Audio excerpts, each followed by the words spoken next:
దాగి ఉన్నది. అంటే ఈ అంశాన్ని ఎట్లా ఎక్స్ప్లెయిన్ చేయాలి?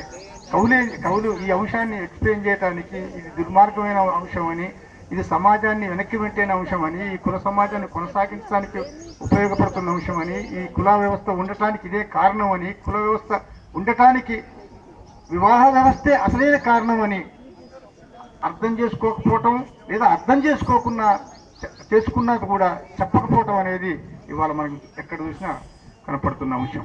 ఏ కవులు రాయరు, ఏ మేధావులు చెప్పరు, ఏ పుస్తకాల్లో కనపడదు.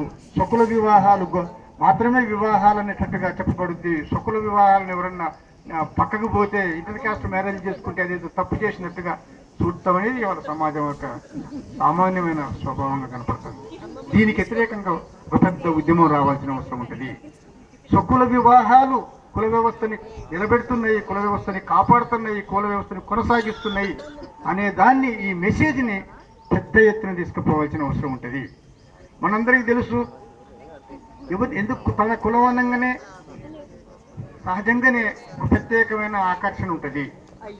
దీనికి సైంటిఫిక్గా చూస్తే కూడా కొన్ని కారణాలు ఉన్నాయి. రక్త సంబంధమే కులం. కులం అనేది ఎక్కడి నుంచి లేదు. మన పిల్లల్ని, మనకి రక్త సంబంధాలని సహజంగానే ప్రేమిస్తాం. అట్లనే కులం కూడా ఆ రక్త సంబంధమే కాబట్టి మేము ప్రేమిస్తామని చెప్తారు. నిజం, వాస్తవం కూడా. ఫ్యామిలీ అంటేనేమో